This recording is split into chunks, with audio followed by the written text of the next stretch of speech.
افغانستان میں طالبان کی طاقت لگاتار بڑھتی جا رہی ہے اور ایک ایک کر کے دنیا کے طاقتور ممالک ان کی اہمیت اور طاقت کو تسلیم کر رہے ہیں۔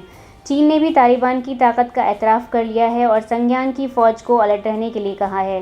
چین کی حکومت کو یہ ڈر ستا رہا ہے کہ افغانستان میں طالبان کی حکومت بن جانے کے بعد صوبہ سنجیانگ کے مسلمان دوبارہ اپنی آزادی کے لیے جدوجہد کر سکتے ہیں اور سرحد پار سے طالبان انہیں مدد پہنچا سکتے ہیں۔ چین کے صدر شی جن پنگ کو لگاتار یہ ڈر ستا رہا ہے کہ شاید طالبان سنجیانگ کی وجہ سے ان کے لیے خطرہ بن سکتے ہیں۔ انٹرنیشنل نیوز ایجنسیوں کے مطابق چین کے صدر شی جن پنگ نے ملک کی فوج PLA کو وارننگ دی ہے کہ وہ افغانستان میں طالبان راج کے درمیان سنجیانگ میں غور مسلمانوں کے خلاف جدوجہد کے لیے تیار رہیں۔ چینی فوج کے کمانڈر ان چیف نے PLA کی قیادت سے کہا کہ وہ کمیونسٹ پارٹی کے تئیں اپنے اتحاد کو مزید زیادہ مضبوط کریں۔ انہوں نے یہ بھی کہا کہ 2027 تک چینی فوج امریکی فوج کے برابر ہو جائے گی اور طاقت میں چین امریکہ کو ٹکر دے گا۔ چین کو فوجی جدوجہد کے لیے تیار رہنا چاہیے کیونکہ امریکہ اس سال 11 ستمبر تک افغانستان سے واپس جا رہا ہے۔ گزشتہ کئی مہینوں سے چینی افسران یہ وارننگ دے رہے ہیں کہ امریکہ کی افغانستان سے واپسی سے طالبان پھر سے ابھر کر سامنے آ رہے ہیں اور اس سے علاقائی توازن کو خطرہ لاحق ہو گیا ہے۔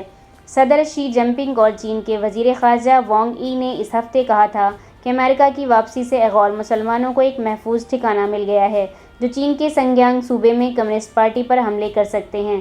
دوسری طرف چین کی مشرقی سرحد پر امریکی اور برطانوی بحران کے جنگی جہازوں نے جنوبی بحر چین میں اپنی موجودگی بڑھا دی ہے۔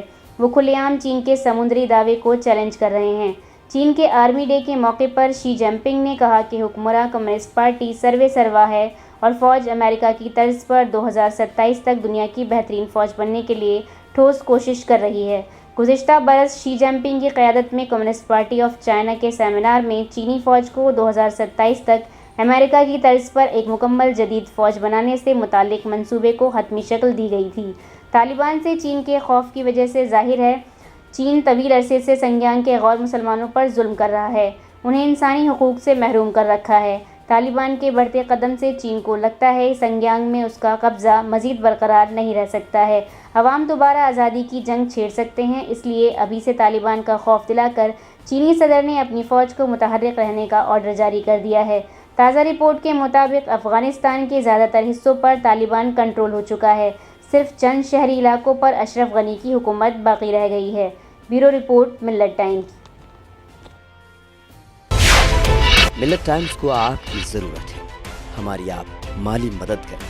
ہر مہینے صرف 100 روپے اور 1 سال کے لیے 1 سال صرف 1000 روپے۔ رقم بھیجنے کے لیے یہاں دیے گئے فون پے، گوگل پے اور پے TM نمبر کا استعمال کر سکتے ہیں۔